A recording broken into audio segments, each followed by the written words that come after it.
Hello students, আজকে আমরা একটা নতুন লেকচার সিরিজ আমরা শুরু করছি। সেটা হচ্ছে কি তোমাদের নিট এবং জেইর জন্য। তোমাদের নিট এবং জেইর যে মেন সিলেবাস, সেই সিলেবাস হিসাবে আমরা এই লেকচার সিরিজ আমরা কন্টিনিউ করব। তোমাদের প্রথম যে পার্টটা আমরা শুরু করছি সেটা হচ্ছে কি ইলেকট্রনিক্স, এবং এই লেকচার সিরিজ তোমাদের যে পরীক্ষা নিট বা জেই পরীক্ষা, সেই পরীক্ষার মধ্যে আমরা টোটাল সিলেবাস কমপ্লিট করার চেষ্টা করব। প্রথম আমরা কি করব, তোমাদের যে থিওরি, সেই থিওরি পার্টটা আমরা করব। থিওরিটা করার পরে সেই টপিকের আমরা কি ধরনের এমসিকিউ হয়, সেই এমসিকিউ গুলা সম্পর্কে এখানে আমরা আলোচনা করব, প্রত্যেকটা এমসিকিউ। তাহলে এই যে লেকচার সিরিজ আমরা শুরু করতে চলেছি, সেটা তোমাদের হচ্ছে কি যারা নিট এবং যেই প্রিপারেশন নিতে ইচ্ছুক তাদের ক্ষেত্রে খুব ইম্পর্টেন্ট একটা অংশ। ঠিক আছে, তোমাদের এই যে ইউনিট আমরা করছি সেই ইউনিটটার নাম হচ্ছে কি ইলেকট্রনিক্স। ঠিক আছে, ইলেকট্রনিক্স। সেই ইলেকট্রনিক্সের প্রথম যে তোমার হচ্ছে কি সিলেবাসের অংশ আছে, সেটাকে আমরা বলছি সলিড এবং ক্রিস্টাল। ঠিক আছে, সলিড এবং ক্রিস্টাল এই সম্পর্কে তোমাকে প্রথম জানতে হবে। তোমরা ছোটবেলায় অনেকেই জেনে এসেছো যে কি, যে পদার্থ অর্থাৎ ম্যাটার। হ্যাঁ, পদার্থ বা ম্যাটার। এই পদার্থ বা ম্যাটারকে আমরা ক ভাগে ভাগ করতে পারি? তিন ভাগে ভাগ করতে পারি। একটাকে কি বলা হয়? একটাকে বলা হয় সলিড বা কঠিন পদার্থ, একটাকে কি বলা হয় লিকুইড বা হচ্ছে কি তরল পদার্থ, আর একটাকে বলা হয় গ্যাসীয় পদার্থ। গ্যাসীয় পদার্থ, ঠিক আছে, গ্যাস। তাহলে এই যে গ্যাসীয় পদার্থ বা গ্যাসিয়াস, এই তিন ধরনের আমরা পদার্থের কথা আমরা জেনে এসেছি। কি ধরনের, কি হিসাবে করে এদেরকে আমরা ভাগ করেছিলাম? একটা যেটা ভাগ করেছিলাম, এদের হচ্ছে কি কি থাকে, ডিফিনাইট। ডিফিনাইট কি থাকে? ডিফিনাইট শেপ অ্যান্ড ভলিউম থাকে। শেপ, সাইজ অ্যান্ড ভলিউম থাকে। ঠিক আছে, শেপ, সাইজ অ্যান্ড ভলিউম থাকে। আর লিকুইড ক্ষেত্রে কি থাকে? কোনো হচ্ছে কি শেপ থাকে না। শেপ তোমার হচ্ছে কি ডিফিনাইট শেপ থাকে না। নো ডিফিনাইট শেপ থাকে না। No definite shape. কিন্তু তোমার কি থাকে, এর কি থাকে, ভলিউম থাকে। ডিফিনাইট কি থাকে? ডিফিনাইট হচ্ছে কি ভলিউম থাকে। ঠিক আছে, তাকে আমরা কি বলেছিলাম? লিকুইড বলেছিলাম। আর গ্যাসের ক্ষেত্রে কি থাকে? No definite, no definite, definite volume, shape or volume. Okay, shape and volume. তার মানে হচ্ছে কি কোনো আকৃতি এবং আয়তন দুটোই হচ্ছে কি নির্দিষ্ট থাকে না। এই হিসাবে আমরা কঠিন পদার্থ মানে পদার্থ সম্পর্কে আমরা জেনেছিলাম। এই যে চ্যাপ্টার, সেটা তোমাকে জানতে হবে এই সলিড সম্পর্কে জানতে হবে। ঠিক আছে, এবার দেখবে প্রত্যেকটা কঠিন পদার্থ কি থাকে, তাদের হচ্ছে কি স্ট্রাকচার থাকে, তাদের অ্যাটমগুলো একটা নির্দিষ্ট বিন্যস্ত থাকে। ঠিক আছে, তাহলে সেই বিন্যস্ত অ্যাটমগুলা কেমন ভাবে বিন্যস্ত হয়ে থাকছে, তার উপর ভিত্তি করে এই তোমার হচ্ছে কি সলিডকে দুই ভাগে ভাগ করা যায়। একটাকে বলা হয় crystalline solid, crystalline solid, solid. আর একটাকে বলা হয় অ্যামরফাস সলিড, অ্যামরফাস সলিড। ঠিক আছে, এই দুটো ভাগে কি করা যায়? ভাগ করা যায়। এবার তোমাদের জানতে হবে এই ক্রিস্টালাইন সলিড আর অ্যামরফাস সলিড কি জিনিস। ঠিক আছে, তাদের সম্পর্কে একটু আইডিয়া আমাদের জানা দরকার। ঠিক আছে, প্রথম হচ্ছে কি আমরা কি জানবো, দুটো জিনিস সম্পর্কে আমরা আলোচনা করব তুলনামূলক ভাবে। একটাকে বলছি আমরা ক্রিস্টালাইন সলিড, আমরা কাদের বলবো? Crystalline solid. আর একটাকে বলছি আমরা অ্যামরফাস সলিড, অ্যামরফাস সলিড। কিরকম জিনিস? আমরা দেখো চিনি, চিনি জানি, অর্থাৎ হচ্ছে কি আমরা যে সুগার, সুগার বা চিনি জানি। ঠিক আছে, আমরা হচ্ছে কি NaCl এর কথা জানি। ঠিক আছে, এই যে সুগার এবং NaCl, এদের দেখবে কি থাকবে, একটা ডিফিনাইট, একটা নির্দিষ্ট কি থাকবে, তোমার হচ্ছে কি শেপ বা আকৃতি থাকবে। ঠিক আছে, আর এদের ক্ষেত্রে শেপ বা আকৃতি থাকে। ঠিক আছে, কিন্তু অ্যামরফাসে যদি আমরা বলি হচ্ছে কি রাবার, রাবার। তারপর হচ্ছে কি কাঁচ, গ্লাস, গ্লাস। এদের যদি আমরা যদি ভাঙি, দেখবে কি থাকবে, বিভিন্ন তোমার গ্লাসের টুকরো বিভিন্ন আকৃতির হবে, একটা নির্দিষ্ট আকৃতির থাকছে না।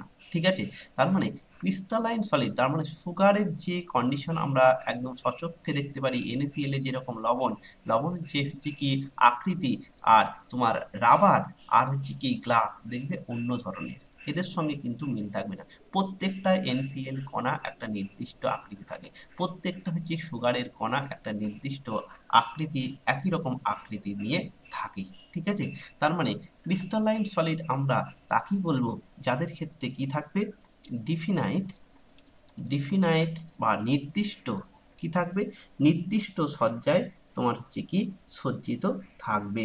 ঠিক আছে, তার মানে আমরা পড়তে পারি যে কি ডিফিনাইট সজ্জায় সজ্জিত থাকবে। আর কি থাকতে পারে, আর থাকতে পারে হচ্ছে কি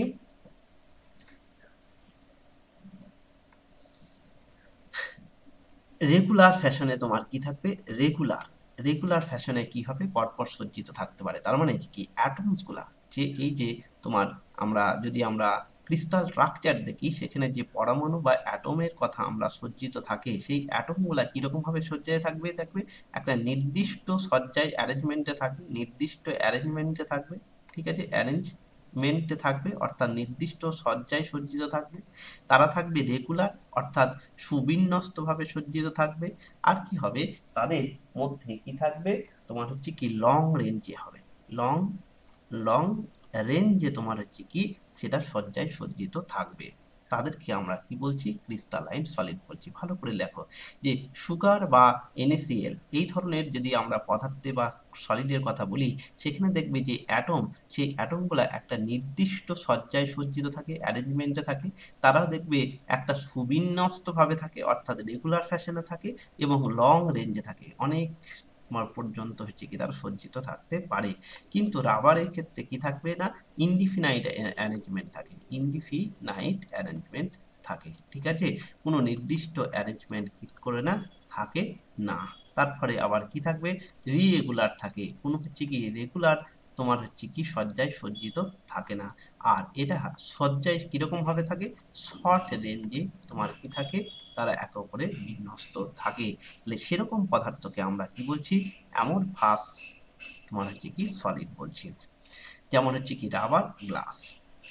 আর কতগুলো ইম্পর্টেন্ট পয়েন্ট যেটা আছে, সেটা হচ্ছে কি আমরা এই যে তোমার হচ্ছে কি NaCl বা সুগারের কথা বলছি, এর যে ফেস অর্থাৎ হচ্ছে কি তল, ফেস বা হচ্ছে কি আমরা তল বলে থাকি যাকে, সেই তলগুলা দেখবে একটা নির্দিষ্ট প্রকৃতির, হ্যাঁ, নির্দিষ্ট তলটা হচ্ছে কি কি থাকে, ফেসটা হচ্ছে কি ডিফিনাইট ফেস থাকে, ডিফিনাইট ফেস থাকে, হ্যাঁ, ডিফিনাইট ফেস থাকে।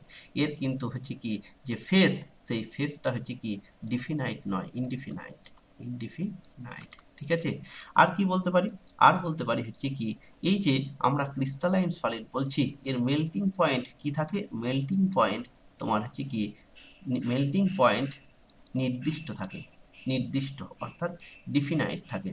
ঠিক আছে, ডিফিনাইট থাকে অর্থাৎ নির্দিষ্ট থাকে।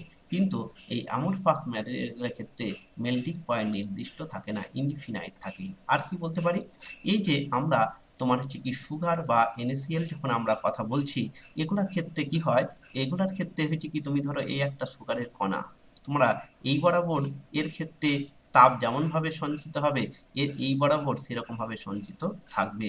ঠিক আছে, তার মানে এদের ক্ষেত্রে যে প্রপার্টি কিরকম ভাবে প্রপার্টি হতে পারে, সেটা হচ্ছে কি ইলাস্টিসিটি হতে পারে, ইলাস্টিসিটি, এই যে প্রপার্টি ইলাস্টিসিটি হতে পারে।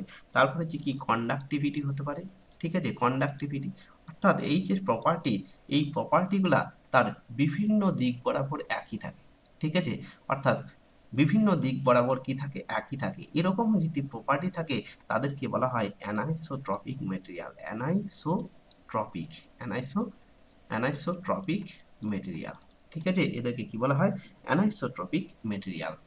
তার মানে যে এই যে তোমার হচ্ছে কি তোমার ক্রিস্টালাইন সলিড, সেই ক্রিস্টালাইন সলিডের ক্ষেত্রে যে ধর্ম, ইলাস্টিসিটি বলতে পারো, কন্ডাক্টিভিটি বলতে পারো, তাপের অর্থাৎ কন্ডাক্টিভিটি, সেই সকলগুলা কি থাকে, তারা একটা যে কোনো দিক বরাবর তুমি যদি নাও, সে একই থাকবে, পরিবর্তন হবে না, সবসময় একই থাকবে। তার জন্য এদেরকে কি বলা হয়, অ্যানাইসোট্রপিক মেটেরিয়াল।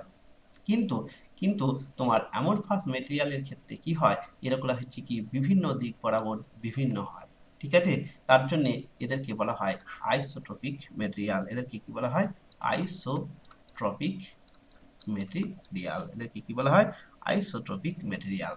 ঠিক আছে, এই মেন যে ধর্ম, সেই ধর্মগুলো আমরা এখানে আলোচনা করলাম। ঠিক আছে, যে ক্রিস্টালাইন সলিড কাকে বলছি, অ্যামরফাস সলিড কাকে বলছি। এবার আমাদের যেটা জানতে হবে সেটাকে আমরা বলছি যে ক্রিস্টাল ল্যাটিস কি জিনিস। পরে জানতে হবে যে কি ক্রিস্টাল ল্যাটিস কি জিনিস।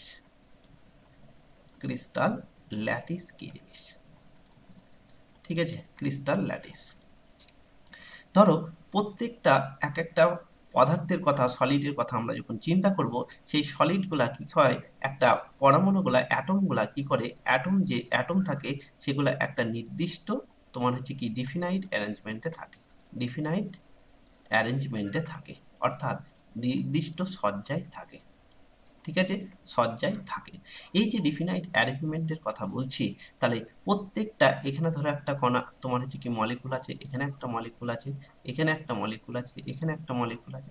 এই দেখো আবার পাশে আর একটা ধরো এরকম ভাবে মলিকুল, এটা ডিফিনাইট অ্যারেঞ্জে থাকছে। এই যে যে যে পয়েন্টে তোমার হচ্ছে কি অ্যাটমগুলো অবস্থান করছে, এগুলা সব কি হচ্ছে, এগুলা ধরো হচ্ছে কি প্রত্যেকটা এক একটা অ্যাটম এরকম ভাবে অবস্থান করছে। তাহলে এই যে পয়েন্ট, এই পয়েন্টটাকে কি বলা হয়? ল্যাটিস পয়েন্ট বলা হয়। এই পয়েন্টগুলোকে কি বলা হয়? ল্যাটিস পয়েন্ট বলা হয়। ঠিক আছে, ল্যাটিস পয়েন্ট বলা হয়। যেমন এখানে দেখো আমরা দেখেছি এই যে পয়েন্ট, এখানে দেখো এখানে একটা তোমার হচ্ছে কি অ্যাটম বসে আছে, এখানে একটা অ্যাটম বসে আছে।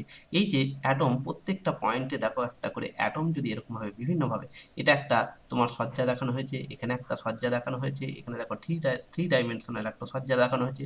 প্রত্যেকটা অংশে এক একটা করে অ্যাটম অবস্থান করছে। তাহলে এই প্রত্যেকটা পয়েন্টকে আমরা কি বলতে পারছি? ল্যাটিস পয়েন্ট বলতে পারছি। তাহলে প্রত্যেকটা পয়েন্ট হচ্ছে কি এক একটা ল্যাটিস পয়েন্ট। যে পয়েন্টে তোমার কি থাকে, ওই তোমার হচ্ছে কি অ্যাটম গুলা কি করে অবস্থান করে। এবার কি হয়, দেখো এই অ্যাটমগুলাকে যদি একটা বিন্যস্ত করেছে, দেখো এইখানে কি ওয়ান ডাইমেনশনাল বিন্যস্ত করেছে, এখানে দেখো টু ডাইমেনশনাল বিন্যস্ত করেছে, আর এখানে দেখো থ্রি ডাইমেনশনাল বিন্যস্ত করানো হয়েছে।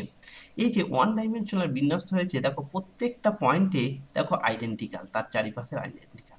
এর পয়েন্টে দেখো এর সঙ্গে দূরত্ব সমান, এরকম হচ্ছে কি প্রত্যেকটা পয়েন্ট দেখি আইডেন্টিক্যাল। তাহলে এরকম ভাবে আইডেন্টিক্যাল যদি থাকে, ঠিক আছে, এরকম থাকে, এরকম ভাবে সজ্জায় সে কন্টিনিউ যদি সজ্জিত হতে পারে, তাহলে সেই সজ্জাটাকে অ্যারেঞ্জমেন্টটাকে আমরা কি বলছি, যে অ্যারেঞ্জমেন্ট আমরা পাচ্ছি, কিরকম অ্যারেঞ্জমেন্ট, সেই অ্যারেঞ্জ মানে কি এই ল্যাটিসের যে অ্যারেঞ্জমেন্ট, যে প্রত্যেকটা পয়েন্ট যদি কি থাকতে পারে, প্রত্যেকটা পয়েন্ট কি থাকতে পারে, আইডেন্টিক্যাল হতে হবে।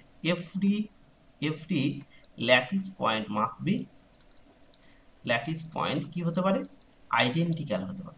আইডেন্টিক্যাল একই রকম যদি হয়, তখন সেই অ্যারেটাকে, অ্যারেঞ্জমেন্টটাকে আমরা কি বলছি, সেই টোটাল অ্যারেঞ্জমেন্টটাকে বলছি আমরা ল্যাটিস। সেই অ্যারেঞ্জমেন্টটাকে আমরা কি বলছি, ল্যাটিস বলছি।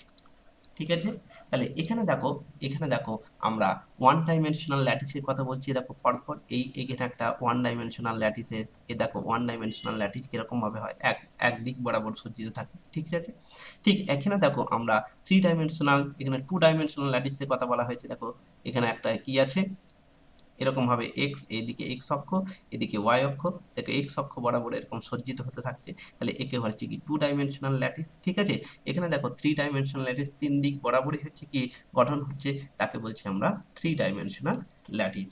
তাহলে ল্যাটিস কি জিনিস আমরা জেনে গেলাম, যে কেমন ভাবে যে সজ্জিত থাকছে, এবং প্রত্যেকটা পয়েন্ট তোমাকে কি হতে হবে, আইডেন্টিক্যাল হতে হবে। তাহলে এরকম ভাবে যে সজ্জাটা পাবো, সেই সজ্জাটির নামই হচ্ছে কি তোমার ল্যাটিস। ঠিক আছে, এবার দেখো এই যে ল্যাটিস পেয়ে গেলাম, এবার ল্যাটিস তুমি প্রত্যেকটা পেয়ে গেলে, এবার প্রত্যেকটা ল্যাটিস দেখো আমরা যদি প্রত্যেকটা ঘর, এখানে দেখো একটা ঘর আছে, ঠিক আছে, এই এই একই ধরনের ঘর পাশাপাশি দেখো বসেই যাচ্ছে, এখানে দেখো আর একটা ঘর বসে যাচ্ছে।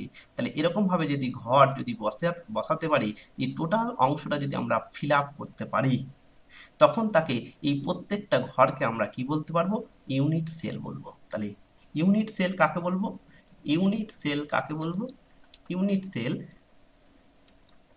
ইউনিট সেল কাকে বলছি, যদি হচ্ছে কি একটা ল্যাটিসের ক্ষেত্রে এমন একটা অংশ পাবো, যে অংশটা পর পর সাজালে আমরা কি পেয়ে যাব, টোটালটা আমরা ফিল আপ করতে পারছি।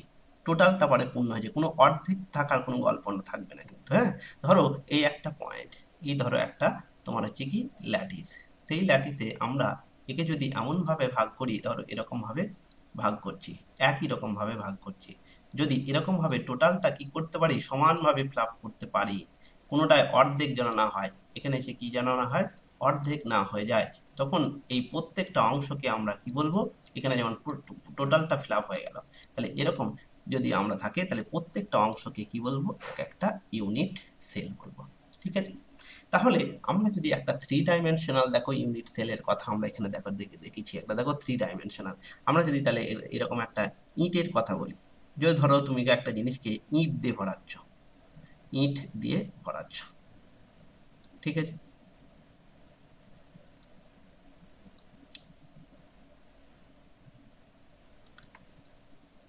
এরকম ধরো একটা ইট আছে, এরকম ধরো একটা ইট আছে, ঠিক আছে, সেই দেখো ইটটা এখানে যদি আমরা এই হিসাবে এটার ক্ষেত্রে আমরা যদি দেখি, ঠিক আছে, প্রত্যেকটা এটা একটা ইউনিট সেল, এটা একটা ইউনিট সেল, এটাকে আমরা 3 ডাইমেনশনের একটা ইউনিট সেল বলতে পারি। তাহলে এই ইউনিট সেলের দেখো কতগুলো অক্ষ আছে, এই দেখো এটা একটা অক্ষ, এটা একটা অক্ষ, ঠিক আছে, কটা অক্ষ আছে, দেখো 3টে অক্ষ, অক্ষ থাকবে, এই এক অক্ষ, এই এক অক্ষ, 3 অক্ষ। তাহলে এই যে 3টে অক্ষ, একে বলা হয় ক্রিস্টালোগ্রাফিক অ্যাক্সিস।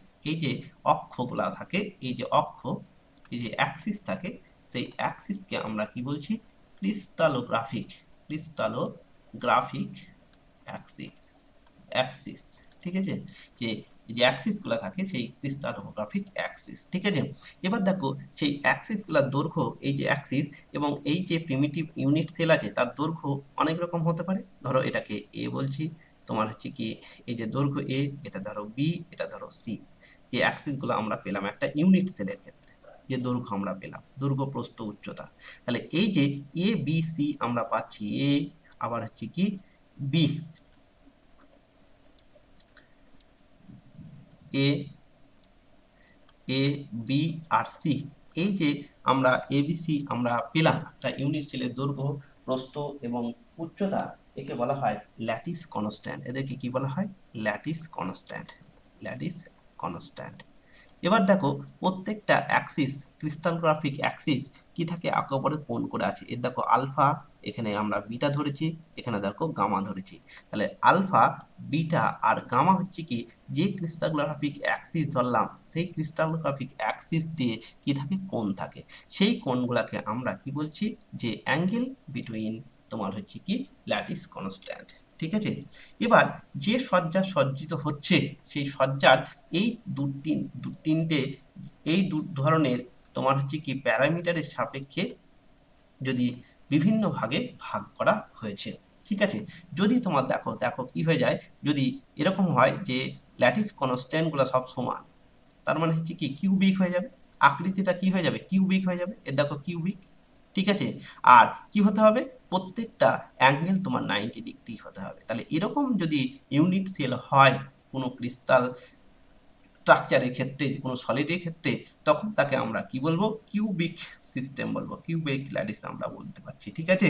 তাহলে এখানে কার্কের ক্ষেত্রে এরকম দেখা যায়, ডায়মন্ডের ক্ষেত্রে দেখা যায়, এনএসিল এর ক্ষেত্রে দেখা যায়, ঠিক একই রকম ভাবে, যেটাকে হচ্ছে টেট্রাগোনাল, টেট্রাগোনাল মানে হচ্ছে কি দুটো, অর্থাৎ দৈর্ঘ্য প্রস্থ আমরা ঠিক বলতে পারছি, উচ্চতা তার সঙ্গে সমান নয়, কিন্তু কোণগুলা 90 ডিগ্রি, তখন তাকে আমরা কি বলছি, টেট্রাগোনাল, ঠিক আছে। ঠিক অর্থম্বিক কাকে বলছি, যাদের এবিসি তিনটে মানে ল্যাটিস কনস্ট্যান্টে কোনোটাই ঠিক নয় কিন্তু 90 ডিগ্রি, তখন তাকে বলছি আমরা কি, অর্থম্বিক, ঠিক আছে। এই জিনিসগুলো তোমাকে কি রাখতে হবে, একটু মনে রাখার চেষ্টা করতে হবে, এখান থেকে কি দেয়, শর্ট কোশ্চিন দেয়, আমরা যখন শর্ট কোশ্চিন আলোচনা করব সেখানে আমরা এই জিনিসগুলো আমরা জানা দরকার থাকবে।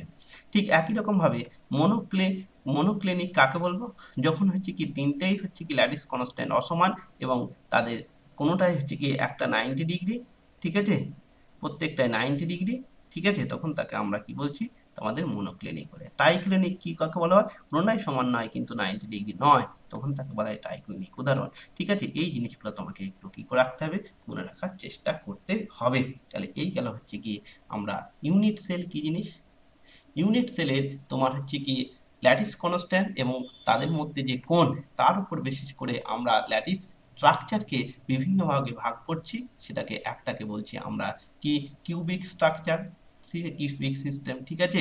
তারপর হচ্ছে কি টেট্রাগোনাল, অর্থম্বিক, তারপর হচ্ছে মনোক্লিনিক, ট্রাইক্লিনিক। এই জিনিসগুলো তোমাকে একটু কি করতে হবে, মনে রাখার চেষ্টা করতে হবে। তার মানে এই জিনিসগুলো আমরা সম্পর্কে আমাদের কমপ্লিট ধারণা চলে আসলো। তাহলে ইউনিট সেল সম্পর্কে আমরা কি করে গেলাম, জেনে গেলাম। এবার দেখো অ্যাটমগুলা বিভিন্নভাবে সজ্জিত থাকতে পারে, ঠিক আছে। তাহলে একটা কিউবিক যে ক্রিস্টাল পেলাম, এইটা সম্পর্কে একটু আলোচনা করব। কিউবিক ক্রিস্টাল, ঠিক আছে, কিউবিক ক্রিস্টাল সম্পর্কে আলোচনা করব, এটার উপর বেশি জোর দেওয়া হয়, ঠিক আছে। এই যে অংশটা আলোচনা করব এটা খুবই ইম্পর্টেন্ট, ঠিক আছে। দেখো একটা বিভিন্ন ল্যাটিসের কিরকম ভাবে ল্যাটিস পয়েন্ট, যে পয়েন্টগুলোর কথা বলছিলাম সেই পয়েন্টগুলো হচ্ছে ল্যাটিস। তাহলে কিউবিক স্ট্রাকচার, কিউবিক অ্যারেঞ্জমেন্টের ক্ষেত্রে ল্যাটিস পয়েন্ট বিভিন্ন রকম ভাবে সজ্জিত থাকতে পারে। তার মানে তোমার কি করতে পারে, different lattice in cubic centi, cubic different different lattice, অর্থাৎ পয়েন্টটা বিভিন্ন রকম হতে পারে, ডিফারেন্ট ল্যাটিস ইন কিউবিক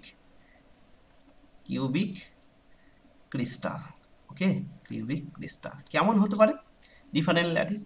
একটাকে নাম দেওয়া হচ্ছে যে কি, যে simple cubic, simple simple cubic, যাকে বলছি আমরা এসসি ল্যাটিস,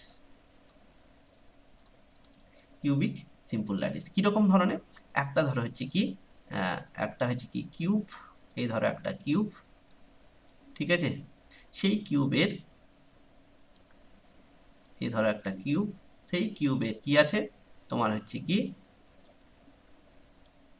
8টা কোণে, শুধুমাত্র 8টা হচ্ছে কি, এখানে একটা তোমার ল্যাটিস কনস্ট্যান্ট, এখানে একটা অ্যাটম আছে, এখানে একটা অ্যাটম আছে, এখানে একটা অ্যাটম আছে, এরকম ভাবে 4টে তোমার হচ্ছে কি, যদি এরকম থাকে 8টা অ্যাটম এরকম ভাবে আছে, তাহলে তাকে আমরা কি বলছি, সিম্পল কিউবিক ল্যাটিস বলছি। অর্থাৎ সেখানে যে আমাদের একটা কিউবের কটা থাকে, তোমার তোমার কোন কোন কটা থাকে, অর্থাৎ পয়েন্ট কটা থাকে, এখানে দেখো 8টা পয়েন্ট আছে, ছেলে 8টা হচ্ছে কি অ্যাটম কি করছে, তার পাশের জনের সঙ্গে শেয়ার করছে। তাহলে এরকম যদি তোমার হচ্ছে কি ল্যাটিস পয়েন্ট থাকে, এখানে 8টা পয়েন্ট আছে এরকম স্ট্রাকচার, আর এটাকে বলা হয় বলছি আমরা ইউনিট সেল, এরকম যদি থাকে তখন তাকে আমরা কি বলছি, সিম্পল কিউবিক ল্যাটিস বলছি, ঠিক আছে। 2 নম্বর, যদি কি থাকে, ফেসে থাকে, ধরো একই একই ধরনের একটা হচ্ছে কি এরকম ভাবে হচ্ছে কি একটা কিউব আমরা ধরলাম, সেই কিউবের কি বলা হচ্ছে, যে এই যে 8টা তো আছেই, 8টা যে তোমার হচ্ছে কি ল্যাটিস পয়েন্ট, এটা তো থাকছেই, তার সঙ্গে যদি ফেসে থাকে, বডিতে থাকে, বডিতে থাকে, ঠিক আছে। তার মানে 8টা তো তোমার কি থাকছে, তোমার ল্যাটিস পয়েন্ট থাকছে, ল্যাটিস পয়েন্ট মানে প্রত্যেক 8টা কর্ণতে একটা 8টা তোমার হচ্ছে কি পরমাণু বা অ্যাটম সজ্জিত আছে, তার মানে একে বলছি আমরা ফেস সেন্টার, তোমার হচ্ছে কি কিউ ফেস বডি সেন্টার, এটাকে কি বলছি, body centre, body centre, centred cubic, cubic lattice, অর্থাৎ বিসি ল্যাটিস, ঠিক আছে, বিসি ল্যাটিস। কিরকম হয়, এই যে 8টা অ্যাটম তোমার এখানে কোণাতে আছে, তার সঙ্গে হচ্ছে কি একদম এই বডির ভেতরে, অর্থাৎ হচ্ছে কি একদম মিডিল পয়েন্টে একটা তোমার কি আছে, এরকম যদি কি থাকে, একটা ল্যাটিস পয়েন্ট থাকে, তখন তাকে আমরা কি বলছি, বডি সেন্টার বলছি, ঠিক আছে। এই হচ্ছে কি 2 নম্বর। 3 নম্বর কি জিনিস, 3 নম্বর হচ্ছে কি face centre, face centre, centred cubic lattice, cubic lattice, অর্থাৎ এফসি, ঠিক আছে, এফসি, এফসিসি আমরা বলতে পারি, এফসিসি ল্যাটিস, ঠিক আছে। তাহলে এর ক্ষেত্রে কি হয়, প্রত্যেকটা তলে থাকে, ঠিক আছে। এই ধরো হচ্ছে কি এক একটা তোমার হচ্ছে কি, তাহলে এই কর্ণতে থাকলোই, অর্থাৎ কোণাগুলোতে থাকছে, তার সঙ্গে প্রত্যেকটা তলে একটা করে থাকছে, প্রত্যেকটা তলে, ধরো এখানে একটা তল আছে, এখানে একটা তল আছে, এখানে একটা তল আছে, তোমার নিচে একটা তল আছে, ঠিক আছে, আবার এই ভেতরে একটা তল আছে, প্রত্যেকটা তলে আছে, তাহলে ফেস সেন্টার কিউবিক ল্যাটিস বলছি। তাহলে এরকম যদি তোমার হচ্ছে কি তিন ধরনের ল্যাটিস কিউবিক ল্যাটিস পাওয়া যায়, একটাকে বলা হয় সিম্পল কিউবিক ল্যাটিস, একটাকে বলা হয় বডি সেন্টার কিউবিক ল্যাটিস, আর একটাকে বলা হয় ফেস সেন্টার। তাহলে সিম্পল হচ্ছে কি আটটা কোণে আটটা ল্যাটিস পয়েন্ট থাকবে, আটটা পরমাণু এখানে থাকবে শেয়ার করে, হ্যাঁ। ঠিক একই রকম ভাবে আটটা থাকবে, তার মধ্যে আর একটা হচ্ছে কি বডিতে একটা কি থাকবে, ভেতরে হচ্ছে কি একটা তোমার ল্যাটিস পয়েন্ট থাকবে। আর 3 নম্বর যেটা হচ্ছে কি প্রত্যেক কর্নারে তো থাকছে, তার সঙ্গে প্রত্যেক তলে একটা করে তোমার হচ্ছে কি থাকবে, ল্যাটিস পয়েন্ট থাকবে, একটা করে পরমাণু থাকবে, ঠিক আছে।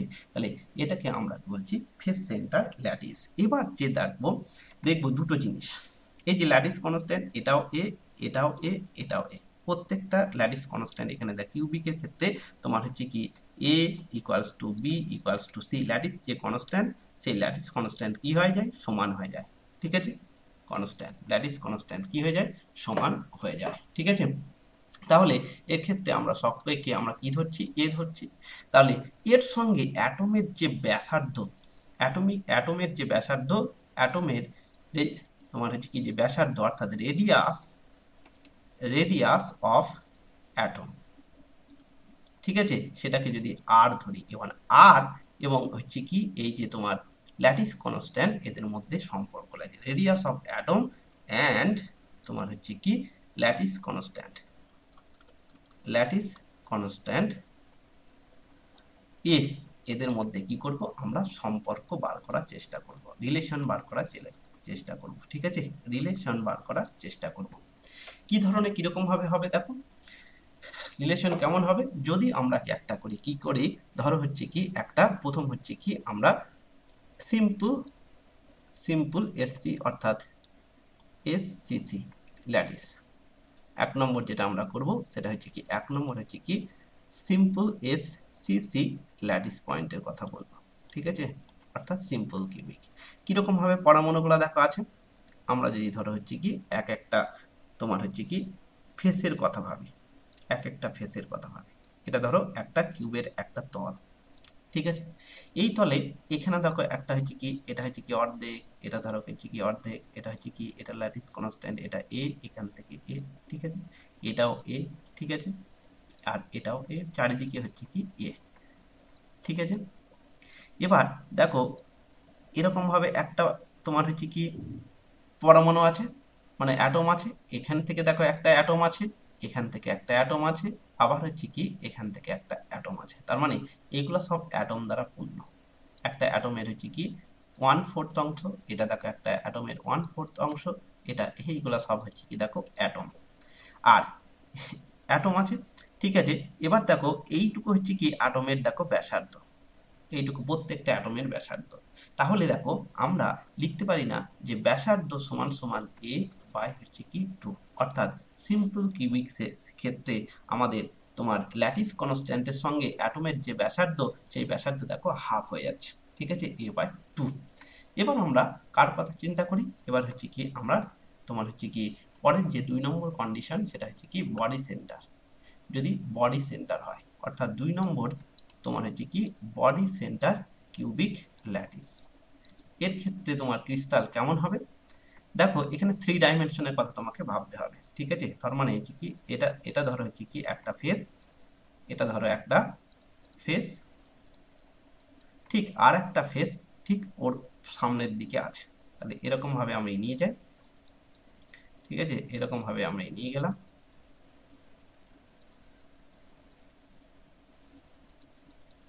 ঠিক আছে, এরকম ভাবে তোমার হচ্ছে কি এটা আমি কেটে দিলাম। এবার ধরো এই এই যে ফেস আছে এরকম ভাবে ধরো আছে, এরকম ভাবে আসবে, এরকম ভাবে আসবে, ঠিক আছে। এবার এখানে এই কোণে তো আছে, কোণে ধরো এখান থেকে এরকম মিডিল অর্ধেক থেকে এরকম ভাবে অর্ধেক ভাবে এখানে কোণে আছে, ঠিক আছে। আবার এইখানে যে কোণ আছে এখানেও দেখো এই যে অর্ধেক করে এখানে দেখো একটা কোণে আছে, ঠিক আছে। আর মিডিলে একটা হচ্ছে কি পরমাণু আছে, টোটাল একটা পরমাণু আছে, ভালো করে লক্ষ্য করো, কর্ণ বরাবর একটা ঘরের এক কোণ থেকে তার বিপরীত কোণ, ঠিক আছে। তাহলে এই কোণে হচ্ছে কি একটা তোমার হচ্ছে কি আর আছে, এইটুকু একটা আর, আবার এখান থেকে দেখো টোটাল 2r, ঠিক আছে, আর এখান থেকে দেখো হচ্ছে কি r। তাহলে টোটাল এই কর্ণ এটা হচ্ছে কি একটা ঘনকের অর্থাৎ কিউব কিউব এর তোমার হচ্ছে কি ডায়াগোনাল আছে, অর্থাৎ কর্ণ আছে। তাহলে সেই কর্ণর দৈর্ঘ্য সমান সমান সমান এখানে কত আসছে, দেখো হচ্ছে কি 3r আসছে, 3r। তাহলে কর্ণের অর্থাৎ ডায়াগোনালটা কি করে আমরা পাবো? আমি যদি ধরো হচ্ছে কি এই পিকচারের কথা ভাবি, এখান থেকে যদি ধরো আমরা এই পিকচারের কথা ভাবি, তাহলে এটা ধরো এ, এটা ধরো এ, তাহলে এখান থেকে এই ডিস্টেন্সটা কত হবে? এটা দেখো সব 90 ডিগ্রি। তাহলে দেখো হচ্ছে কি root over a square plus A square. তাহলে root over a square plus A square করলে এই হয়ে যায় a√2। আবার দেখো এটা হচ্ছে কি এ, তাহলে এখান থেকে যদি এই ডিস্টেন্সটা ক্যালকুলেশন করতে চাও, তাহলে এই ডিস্টেন্সটা কত হবে?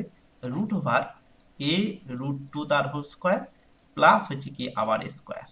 তার মানে এখান থেকে আমাদের আসবে, এখানে ভালো করে দেখে নাও, এখান থেকে ডিস্টেন্স হলে আমি আর একবার দেখাই যে কি এখানে দেখো এই নিচের নিচের যেটা আছে, অর্থাৎ আমি এখান থেকে আরেকবার দেখিয়ে দিই, হ্যাঁ, যে এখানে দেখো এটা ধরো এ, এটা ধরো এ, তাহলে এই ডিস্টেন্সটা, এটা দেখো একটা কর্ণ, তাহলে এই কর্ণটা কত হয়? এই কর্ণটা হচ্ছে কি root over a square plus A square, তার মানে হচ্ছে কি তোমার a√2।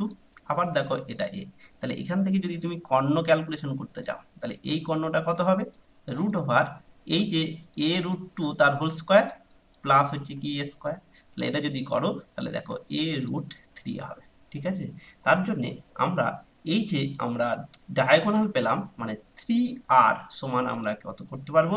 দেখো a√3 লিখতে পারবো, কারণ ওইখানে দেখো আমরা লিখলাম যে একটা তোমার কিউবের ডায়াগোনাল কত হয়? a√3 হয়। কত হয়ে যাবে? 3 হয়ে যাবে, ঠিক আছে। তাহলে এখানে হচ্ছে কি a√3, তার মানে r ইকুয়ালস টু আমরা কি লিখতে পারি? a√3/3, তার মানে হচ্ছে কি a/√3। এই সম্পর্কগুলা কেমন ভাবে আসছে সেটা জানা খুব জরুরি, এবং এই সম্পর্কগুলা তোমার হচ্ছে কি প্রবলেমের ক্ষেত্রে খুব ইম্পর্টেন্ট হবে, ঠিক আছে। এটা 4r নট 3r, এটা কত হবে? 4r হবে, ঠিক আছে। এর দেখো 2r, এখানে একটা আর, এখানে একটা আর, তাহলে কত হবে? 4r, ঠিক আছে। তার মানে এখানে আমাদের কত আসবে? 4r আসবে। তাহলে এখানে উত্তর কত হবে? এটা হচ্ছে কি 4। তাহলে এখানে আমাদের উত্তর আসবে হচ্ছে কি কত? সম্পর্ক আসবে কত? r equals to a√3 divided by 4, ঠিক আছে। এটা হচ্ছে কি সম্পর্ক। এটা 4r কেমন করে আসলো? প্রথম আমরা 3r লিখছিলাম, 3r নয়, এটা হচ্ছে 2r, আর দেখো r, আর এখানে একটা r, তাহলে কত হবে? 4r হবে। তাহলে বিসিসি ল্যাটিসের ক্ষেত্রে অ্যাটমিক ব্যাসার্ধ এবং ল্যাটিস কনস্ট্যান্ট মধ্যে আমরা সম্পর্ক ক্যালকুলেশন করে ফেললাম। এবার হচ্ছে কি আমাদের 3 নম্বর যে কন্ডিশন, সেটা হচ্ছে কি এফসিসি, অর্থাৎ হচ্ছে কি ফেস সেন্টার কিউবিক ল্যাটিস, ঠিক আছে। ফেস সেন্টার কিউবিক ল্যাটিসের ক্ষেত্রে আমরা কিরকম দেখছি রেডিয়াসের সঙ্গে কিরকম সম্পর্ক। ফেসে ধরো একটা তলের কথা বলছি, এই ধরো একটা তল, তাহলে কি আছে? সেই তলের কিউবিক তল, তার মানে দেখো এখানে একটা তোমার কি আছে? একটা হচ্ছে কি অ্যাটম এইখানে এই কোণে বসে আছে। আবার দেখো এই কোণে আর একটা অ্যাটম বসে আছে, এখানে কোণে আর একটা অ্যাটম বসে আছে, আর তোমার মিডিলে একটা টোটাল অ্যাটম বসে আছে। এটাকে আর একটু ভালো করে আঁকি, এটা তোমাদের বুঝতে সুবিধা হবে, ঠিক আছে। ভিডিও বড় হলেও তোমাদের হচ্ছে কি বেসিক যে কনসেপ্ট, সেই কনসেপ্ট ক্লিয়ারের জন্য তোমার হচ্ছে কি বোঝানোর জন্য তোমাকে একটু ধৈর্য ধরে দেখতে হবে, ঠিক আছে। এখানে দেখো এই হচ্ছে কি একটা ফেস, ঠিক আছে। সেই ফেসের মধ্যে এই মিডিলে তলের দেখো একদম মিডিলে কি আছে? একটা হচ্ছে কি এরকম অ্যাটম আছে, ঠিক আছে। আর এই কোণে দেখো এখানে একটা অ্যাটম আছে, আবার এখানে দেখো একটা অ্যাটম আছে, ঠিক আছে। এখানে একটা অ্যাটম আছে। তাহলে এই যে টোটাল তোমার হচ্ছে কি একটা তলের ক্ষেত্রে এটা এ, এটাও এ, তাহলে এই এ থেকে ধরো এটা এখানে থেকে এটা আর, একটা হচ্ছে কি 2r, আর এখানে দেখো হচ্ছে কি আর একটা আর। তার মানে হচ্ছে কি কর্ণ অর্থাৎ ডায়াগোনাল এর ক্ষেত্রে হচ্ছে কি তলের ডায়াগোনাল ডায়াগোনাল সমান সমান কত হয়ে যাবে? এখানে দেখো 4r হয়ে যাবে। কিন্তু এই যে ডায়াগোনালের দৈর্ঘ্য, সেটা হচ্ছে কি একটা তলে আছে, একটা হচ্ছে কি প্লেনে আছে, এই হচ্ছে কি প্লেনে আছে বা তলে আছে। কিন্তু আগেরটা কিন্তু তলে ছিল না, এটা হচ্ছে 3 ডাইমেনশনাল, আর এটা হচ্ছে কি 2 ডাইমেনশনাল। এটা কিন্তু দেখো 2 ডাইমেনশনাল, ঠিক আছে, একটা তলে আছে। তাহলে এই তলের ক্ষেত্রে আমরা এখানে কি বলতে পারি? দেখো এখানে কর্ণ, তাহলে কি হবে? কর্ণ তলের ক্ষেত্রে কর্ণ হচ্ছে কি a√2 হয়, তাহলে a√2 সমান হচ্ছে কি 4r বলতে পারি। তাহলে r সমান কত হয়ে যাবে, a√2 ডিভাইডেড বাই কত হয়ে যাবে, 4 হয়ে যাবে। তাহলে একে যদি আমরা কি করে ভাঙি তাহলে কি হবে, 4, তার মানে হচ্ছে কি আমরা a√2 কে যদি আমরা ভাঙি তাহলে আমাদের আসবে হচ্ছে কি, এখানে দেখো আমাদের যদি করি তাহলে হচ্ছে কি কত হবে তোমাদের a√2, তার মানে এখান থেকে আমাদের আসবে হচ্ছে কি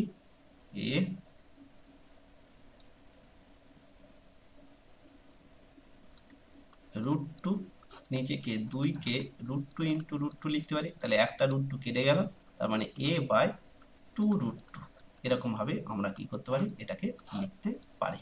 ঠিক আছে, তাহলে ল্যাটিস কনস্ট্যান্টের সঙ্গে আমাদের হচ্ছে কি কি হয়ে গেল, আমাদের যে পরমাণুর যে ব্যাসার্ধ তার মধ্যে আমরা সম্পর্ক পেয়ে গেলাম। তাহলে এই তিনটে সম্পর্ক কিন্তু খুব ইম্পর্টেন্ট আমাদের হচ্ছে কি প্রবলেম, পরবর্তী যখন প্রবলেম আমরা করব সেই প্রবলেমের ক্ষেত্রে এই তিনটে সম্পর্ক খুবই ইম্পর্টেন্ট। ঠিক আছে, এরপরে আমরা চলে যাব যে কি একটা পরমাণুর মধ্যে কত হচ্ছে কি অ্যাটম থাকে পার সেল, এই যে একটা সেলের কথা বলছি সেই সেলে কটা অ্যাটম থাকে কি করে ক্যালকুলেশন করব, তার মানে হচ্ছে কি এখানে যেটা পরবর্তীকালে যেটা গেল যে atoms atoms per unit cell, per unit cell, মানে একটা সেলে কটা অ্যাটম থাকবে সেটা আমরা ক্যালকুলেশন করার চেষ্টা করছি। ঠিক আছে, একটা সেলে কতগুলো অ্যাটম থাকতে পারে। তাহলে একটা সেল যখন আমরা কিউবিক সেল বলছি, এই ধরো একটা কিউবিক সেল, ঠিক আছে, সেই সেলে কটা অ্যাটম থাকবে সেটা আমরা ক্যালকুলেশন করার চেষ্টা করছি। একটা দেখো যখন যারা হচ্ছে কি কর্নারে আছে, কর্নারে আছে, ধরো একটা কর্নার, সেই কর্নারে একে যদি পুরো ফিল আপ করতে দাও, দেখো 8টা আর এরকম ব্লক লাগবে। এ দেখো এখানে একটা ব্লক, পাশে একটা ব্লক লাগবে, তার ওই পাশে নিচে দুটো ব্লক, তার মানে নিচে 4টে ব্লক, উপরে দেখো 4টে ব্লক, তাহলে এ তবে মিডিলে হবে। তার মানে একটা তোমার যারা হচ্ছে কি কর্নারে আছে, কর্নারে যে অ্যাটম আছে, তাহলে ধরো হচ্ছে কি এনসি, যদি হচ্ছে কি নাম্বার অফ কর্নার অর্থাৎ কি এনসি কে যদি আমরা কি বলি যে atom, number of atom, number of atom in corner, কর্নারে যে অ্যাটম থাকে যারা থাকে, তাহলে প্রত্যেকটা, এটা একটা ইউনিট সেল, এটা হচ্ছে কি একটা ইউনিট সেল, তাহলে সেই ইউনিট সেলের যদি হচ্ছে কি একটা কর্নারে একটা পরমাণু থাকে, তাহলে সেই পরমাণুর মধ্যে সে কতটা অংশ জুড়ে আছে দেখো, এর 1/8 ভাগ, মানে 8টা ব্লক, এই একটা ব্লক, এর পাশে একটা ব্লক লাগবে, আর ওই পেছনের দিকে আর একটা দুটো ব্লক লাগবে, নিচে 4টে ব্লক, উপরে 4টে ব্লক, তবে এ মিডিলে আসবে। তার মানে একটা পরমাণুর কর্নারে থাকে একটা পরমাণুর 1/8 ভাগ হচ্ছে কি এই প্রিমিটিভ মানে ইউনিট সেল সে দখল করে আছে। ঠিক আছে, এবার ধরো যে হচ্ছে কি সেন্টারে আছে, বডিতে আছে, যদি আমরা কি বলি যে এন বি, যদি হচ্ছে কি number of atoms, number of atoms, atoms in centre, centre means centre, একদম বডির ভেতরে যদি থাকে, তাহলে টোটালটাই হয়, সে টোটালটাই ওই ইউনিট সেলের মধ্যে থাকে, সে কোনো শেয়ার করে না। কিন্তু যে ধরো ফেসে আছে, এই তো এই ফেসের মধ্যে আছে, সে দেখো উপরে আর একটা ব্লক দিলে এ মিডিলে চলে আসবে। তার মানে যে যদি হচ্ছে কি এন অফ, যদি ধরো হচ্ছে কি তোমার হচ্ছে কি এফ দিই, এন অফ এফ, যদি face number of atom, atom in face, in face যদি থাকে, তাহলে এইটা কতজন শেয়ার করছে, দেখো হচ্ছে কি অর্ধেক শেয়ার করছে, এই প্রিমিটিভ অর্থাৎ ইউনিট সেলটা কত নিচ্ছে, এই অ্যাটমের অর্ধেক নিচ্ছে, এই অ্যাটমের 1/8 ভাগ নিচ্ছে, আর এর টোটালটাই নিচ্ছে।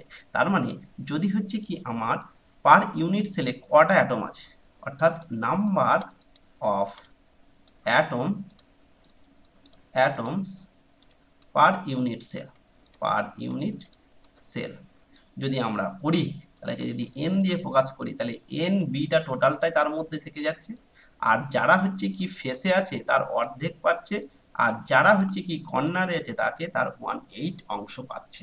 ঠিক আছে, এই হচ্ছে কি তোমার হচ্ছে কি জেনারেলাইজড ফর্মুলা, জেনারেলাইজড ফর্মুলা। এবার দেখো আমরা তোমার এসসিসি অর্থাৎ হচ্ছে কি ল্যাটিসের ক্ষেত্রে, 1 নম্বর যদি হচ্ছে কি আমরা এসসিসি অর্থাৎ সিম্পল কিউবিক ল্যাটিসের ক্ষেত্রে যদি আমরা চিন্তা করি, তাহলে দেখো এনবি ইকুয়ালস টু 0 মানে সেন্টারে কেউ থাকে না। ফেসে দেখো এনএফ ইকুয়ালস টু 0 মানে ফেসে কেউ থাকে না। কিন্তু এনসি এক একটা কর্নারে কি থাকে, ধরো হচ্ছে কি 8টা কর্নার আছে, তার জন্য 8টা অ্যাটম আছে। ঠিক আছে, 8টা কর্নার আছে, তাহলে 8টা হচ্ছে কি তোমার কি অ্যাটম আছে কর্নারে।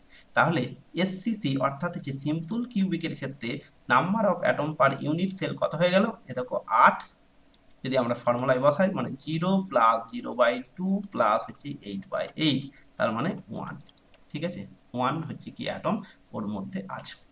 যদি আমরা কি করি, তোমার হচ্ছে কি বডি সেন্টার কিউবিক ল্যাটিসের কথা বলি, তাহলে দেখো সেখানে বডি সেন্টার মানে এনবির মান কত আছে, 1 আছে।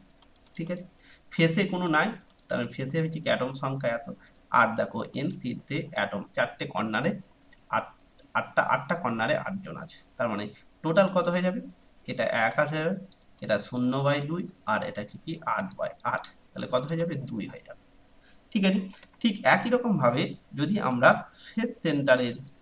ফেস সেন্টার কিউবিক ল্যাটিসের কথা বলি, তাহলে ফেস সেন্টারে বডিতে নাই, তার মানে এন বি ইকুয়ালস টু কত হয়ে যাবে, 0, বডিতে ভেতরে কেউ নাই, তার মানে এন এফ এখানে কটা আছে দেখো, কটা তল আছে, 6টা তল থাকে। কটা তল থাকে, এই দেখো 1টা 2টো 3টে 4টে 5টা 6টা তল আছে, তার মানে 6টা তলে 6 জন আছে, তার মানে 6।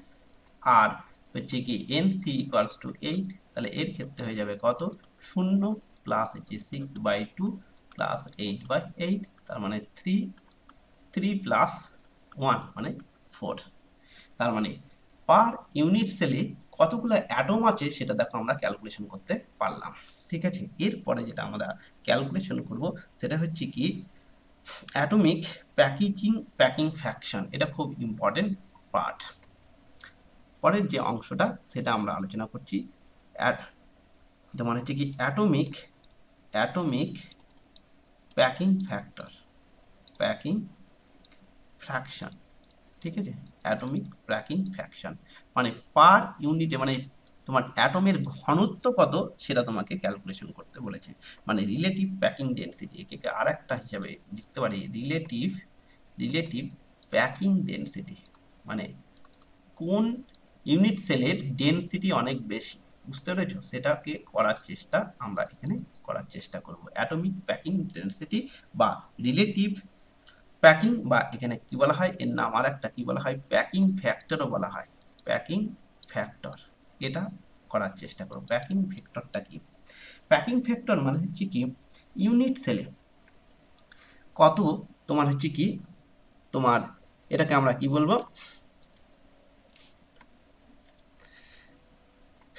কিভাবে ক্যালকুলেশন করব, প্যাকিং ফ্যাক্টর মানে পার ইউনিট ভলিউমে কত আছে। ধরো হচ্ছে কি যদি আমরা কি হয় এসসি ল্যাটিসের কথা বলি, অর্থাৎ হচ্ছে এসসিসি কিউবিক ক্রিস্টালের কথা যদি আমরা বলি, ঠিক আছে, অর্থাৎ সিম্পল কিউবিক ক্রিস্টালের কথা যদি আমরা বলি, তাহলে তার ক্ষেত্রে আমরা আর এবং এর মধ্যে সম্পর্ক কি পেয়েছিলাম, এটা অর্থাৎ হচ্ছে কি ক্রিস্টাল কনস্ট্যান্ট, আর হচ্ছে কি তোমার হচ্ছে কি যে ক্রিস্টালের অর্থাৎ অ্যাটমের যে ব্যাসার্ধ তার সম্পর্ক ছিল R=A/2।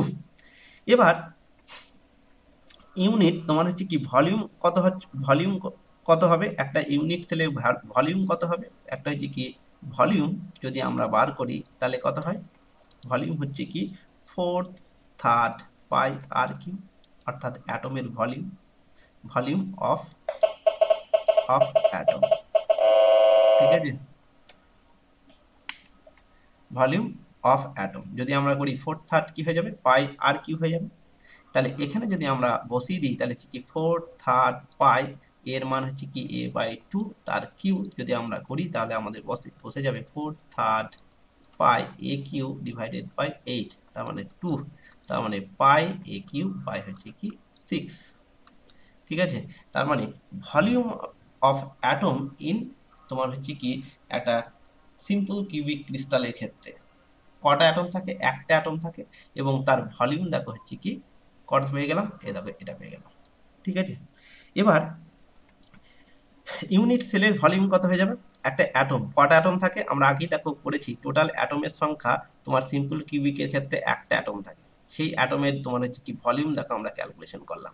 এবার যদি আমরা প্যাকিং প্যাকিং ফ্যাক্টর বার করি, প্যাকিং ফ্যাক্টর বার করি, প্যাকিং ফ্যাক্টর মানে হচ্ছে কি তোমার হচ্ছে কি একটা ইউনিট সেলের যে আয়তন অর্থাৎ volume of the unit cell, volume of unit cell, unit cell একটা ইউনিট সেলের কত যে আয়তন সেই হিসাবে তোমার কতগুলা যে অ্যাটম আছে তার আয়তন, ঠিক আছে, অর্থাৎ হচ্ছে কি volume of atom, volume of atom, ঠিক আছে। তাহলে এখানে যেটা হচ্ছে কি তাহলে যে ভলিউম অফ ইউনিট সেলের ভলিউম কত হয়ে যাবে, ইউনিট সেলের হচ্ছে কি ব্যাসার্ধ দেখো, ব্যাসার্ধ হচ্ছে এ, যদি তাহলে হয় তাহলে যে কি এটা ঘনক তার মানে এ কিউ, ঠিক আছে।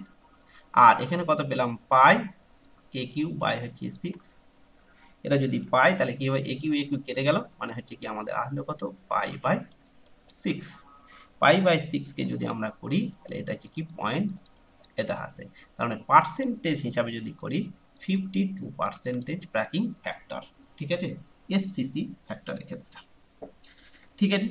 ঠিক একই রকম ভাবে তুমি যদি হচ্ছে কি বিসিসি অর্থাৎ কি বডি সেন্টারের ক্ষেত্রে আমরা যদি করি, বডি সেন্টারের ক্ষেত্রে যদি কিউবিক ল্যাটিসের ক্ষেত্রে যদি আমরা করি তাহলে এই প্যাকিং ফ্যাক্টর তোমার কত হয়ে যাবে, কত একই রকম ভাবে তুমি যদি ক্যালকুলেশন করো তার মানে এর ক্ষেত্রে √3 পাই বাই হচ্ছে কি 8 হয়ে যাবে, তার মানে এর ক্ষেত্রে হয়ে যাবে 68%, ঠিক আছে। ঠিক ফেস সেন্টারে যদি তুমি করো তাহলে তোমার ঠিক একই রকম ভাবে হবে, সেটা হয়ে যাবে কত, সেটা হচ্ছে কি পাই বাই 3√2, এর ক্ষেত্রে যদি করো এটা পার্সেন্ট হিসাবে 74% আসবে। তাহলে ঠিক যেখানে প্রথমটার ক্ষেত্রে আমরা ক্যালকুলেশন করলাম ঠিক এখানেও তাই ক্যালকুলেশন করবে। বিসিসিতে কটা অ্যাটম থাকে, দুটো অ্যাটম থাকে, ঠিক আছে, দুটো অ্যাটম থাকে, তাহলে দুটো অ্যাটমের ক্ষেত্রে ভলিউম ওই দুটো অ্যাটমের ক্ষেত্রে ভলিউম তোমাকে ক্যালকুলেশন করতে হবে, ঠিক আছে, দুটো অ্যাটমের ভলিউম তার মানে একটা অ্যাটমের ভলিউম কত হবে 4/3 পাই আর কি হবে। এবার এই ফেস বডি সেন্টারের ক্ষেত্রে আর আর হচ্ছে কি তোমার হচ্ছে কি এর সম্পর্ক করেছিলাম দেখো, এর দেখো বডি সেন্টারের ক্ষেত্রে আর এবং হচ্ছে এর মধ্যে সম্পর্ক কত ছিল a√3/4, তার মানে এখানে তোমাকে কি করতে হবে ওই সম্পর্কটা তোমাকে জানতে হবে, তোমার হচ্ছে কি আর ইকুয়ালস টু a√3/4, ঠিক আছে। তাহলে এখান থেকে মান বসাবে, দিয়ে তুমি কি করতে হবে একটার ভলিউম হলো, তাহলে দুটোর ভলিউম ক্যালকুলেশন করে দেওয়া পারবে, তাহলে দুটো ভলিউম ক্যালকুলেশন করে একে হচ্ছে কি এ কিউ দিয়ে ভাগ করে দেবে, তাহলে তোমার হচ্ছে কি বডি সেন্টারের ক্ষেত্রে। এবার তোমার হচ্ছে কি ফেস সেন্টারে যখন করবে তখন কটা অ্যাটম থাকে, ওখানে ফেস সেন্টারে দেখো চারটে অ্যাটম থাকে, চারটে অ্যাটম একটা হচ্ছে কি ইউনিট সেলের মধ্যে থাকে, তাহলে প্রত্যেক এর ক্ষেত্রে আবার হচ্ছে কি আর, এর ক্ষেত্রে হচ্ছে কি আর এবং এর মধ্যে সম্পর্ক কত ছিল a/2√3, 2√2, তাই না, এই সম্পর্ক ছিল ফেস সেন্টারের ক্ষেত্রে। তাহলে এখানে কটা অ্যাটম থাকে, চারটে অ্যাটম থাকে, তাহলে চারটে অ্যাটমের আয়তন বার করবে, নিচে হচ্ছে একিউ দিয়ে ভাগ করে দেবে, তাহলে তোমার দেখবে এটা হচ্ছে কি ফেস সেন্টারের ক্ষেত্রে তুমি বার করতে পারবে প্যাকিং ফ্যাক্টর, ঠিক আছে। এটা খুব ইম্পর্টেন্ট অংশ যেটা তোমাদের হচ্ছে জয়েন্টে অর্থাৎ যেই নিট এবং যেই মেন এবং অ্যাডভান্সের ক্ষেত্রে খুব ইম্পর্টেন্ট অংশ এটা, ঠিক আছে।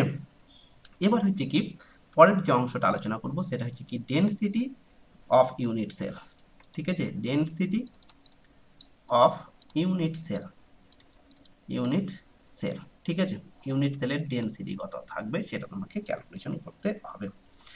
কি করে হয় এর কিভাবে unit of density, density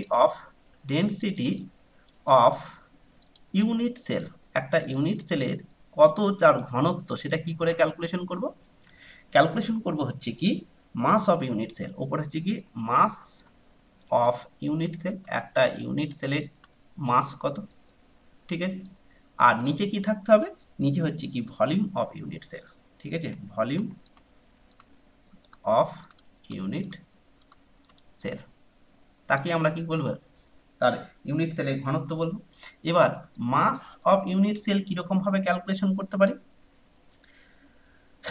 এনটা N কতগুলো অ্যাটম আছে, মাস একটা অ্যাটম যদি থাকে তাহলে নাম্বার অফ অ্যাটম, তাহলে এন কে যদি হচ্ছে কি এক কতগুলি number of atom per unit cell, number of atom per unit cell, per unit cell, per unit cell, প্রত্যেক ইউনিট সেলে কটা করে অ্যাটম আছে সেটা যদি এন হয়, এটাকে যদি আমরা ধরি, এ হচ্ছে কি তোমার হচ্ছে কি, যদি ধরি হচ্ছে কি আমরা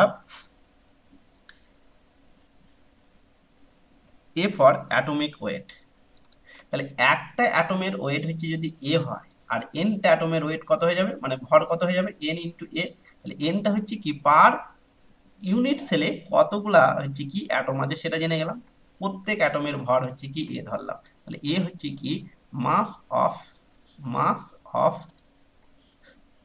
এভরি অ্যাটম, এভরি অ্যাটম, ঠিক আছে, এভরি অ্যাটম। আর এখানে ভলিউম কি করে ক্যালকুলেশন করব, সেটা হচ্ছে কি এন ইন্টু ভি। তাহলে এনটা আমরা বড় হাতের এনটাকে আমরা কি বলতে পারছি, এনটা হচ্ছে কি কতগুলো হচ্ছে কি পরমাণু থাকবে টোটাল ইউনিট সেলে, ঠিক আছে। তাহলে এটা হচ্ছে কি অ্যাভোগাড্রো সংখ্যা, তাহলে হচ্ছে কি এটা হচ্ছে কি কত, কত মলিকুল থাকবে বা পরমাণু থাকবে, অ্যাভোগাড্রো সংখ্যা, অ্যাভোগাড্রো নাম্বার, ঠিক আছে।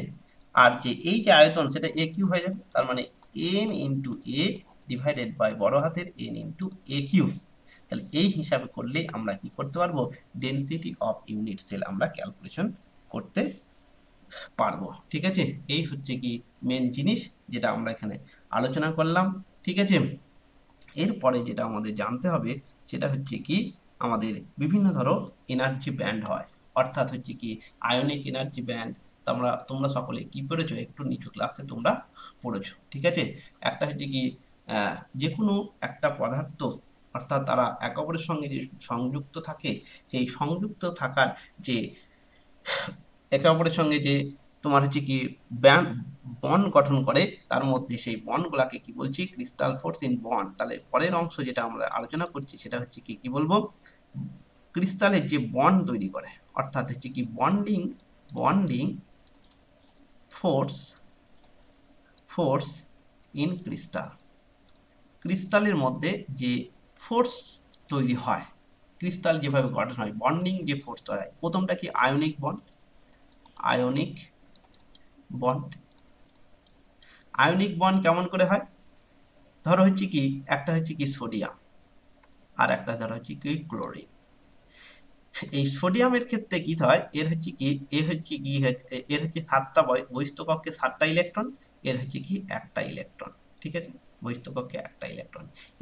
এর হচ্ছে কি এর ইলেকট্রন অ্যাফিনিটি বেশি, তার জন্য এর ইলেকট্রন অ্যাফিনিটি কম, তার জন্য এ কি করে, একে দান করে দেয়, দিয়ে কি করে দেয়, তাহলে তাদের আয়ন তৈরি হয়, তার মানে এ এন এ প্লাস আয়ন তৈরি হয়ে গেল, আর A N C L minus আয়ন তৈরি হলো। এবং এরা যে স্থির তড়িৎ আকর্ষণের দ্বারা একে অপরের বন্ধনে আবদ্ধ থাকছে, তাকে বলছে কি আয়নিক বল, অর্থাৎ আয়ন তৈরি হয়ে গেল, দিয়ে তারা কি করছে, একে অপরে কি করছে, বন্ড করছে, তাকে বলছি আয়নিক বন্ড। তাহলে কেন আয়নিক বন্ড তৈরি করছে, কারণ হচ্ছে কি এর এই সিএল এর অর্থাৎ ইলেকট্রন অ্যাফিনিটি বেশি, আর সোডিয়ামের হচ্ছে ইলেকট্রন অ্যাফিনিটি কম, তার জন্য সেই ইলেকট্রন একে কি করছে, দান করে দিচ্ছে, এর হচ্ছে অষ্টক পূর্ণ করছে, এ হচ্ছে কি একটা ইলেকট্রন তাদের বেড়ে যাচ্ছে, তার জন্য মাইনাস, এ হচ্ছে কি প্লাস, একে আয়নিক বন্ড আমরা বলছি। 2 নম্বর হচ্ছে কি তোমার হচ্ছে কি কোভ্যালেন্ট বন্ড, কোভ্যালেন্ট বন্ড। এর ক্ষেত্রে কি হয়, যেমন হাইড্রোজেন, হাইড্রোজেন, ঠিক আছে, হাইড্রোজেনের কক্ষে একটা ইলেকট্রন, ঠিক আছে, এর ক্ষেত্রে ধরো একটা ইলেকট্রন, তারা একে অপরের কি করে শেয়ার করে ইলেকট্রন শেয়ার করে কি করছে, তারা স্থির অবস্থায় আসছে, তখন তাকে আমরা কি বলছি, তোমার হচ্ছে কি তোমার কোভ্যালেন্ট বন্ড বলছি। আর তোমার 3 নম্বর যে বন্ডের আমরা কথা বলবো তাকে বলা হয় মেটালিক বন্ড বলা হয়, মেটালিক, মেটালিক বন্ড। আমরা সাধারণত এই দুটোর কথাই আমরা জেনে এসেছি। মেটালিক বন্ড কি হয়, যেটা হচ্ছে কি তোমার যে অ্যাট্রাকশন, পরমাণুগুলোর মধ্যে যে অ্যাট্রাকশন কাজ করে, তোমার হচ্ছে কি আকর্ষণ বল কাজ করে, সেই আকর্ষণের বলের জন্য তোমার মেটালিক বন্ড কি করে, তোমার হচ্ছে কি একে অপরের সঙ্গে সংযুক্ত হয়, ঠিক আছে। এই ধরনের বিভিন্ন ধরনের বন্ড তোমাদের সম্পর্কে একটু জানতে হবে। এই গেল তোমার মোটামুটি তোমার থিওরি ল্যাটিস এবং সলিডের ক্ষেত্রে। তোমরা নেক্সট ক্লাসে আমরা কি করব, নেক্সট ক্লাসে আমরা এই অংশটা আলোচনা করব, অর্থাৎ তোমার এই যে সলিডের ক্ষেত্রে যে প্রশ্নমালা, সেই অর্থাৎ হচ্ছে কি এমসিকিউ কোশ্চিন, এই কোশ্চিনগুলো আমরা আলোচনা করব। তোমরা তোমাদের বন্ধুদের মধ্যে এগুলা শেয়ার করতে পারো। তোমাদের আমি অবশ্যই তোমাদের নিট পরীক্ষার এবং যেই মেন এবং অ্যাডভান্সের টোটাল যে ক্লাস হয়, আমরা খুব শীঘ্রই পরপর আমরা শেষ করার চেষ্টা করব। ঠিক আছে, তাহলে নেক্সট ক্লাসের জন্য এগুলা থাকবে। কোনো জিজ্ঞাসা থাকলে তোমরা হচ্ছে কি ভিডিওর কমেন্টে আমাকে জানাতে পারো। ঠিক আছে।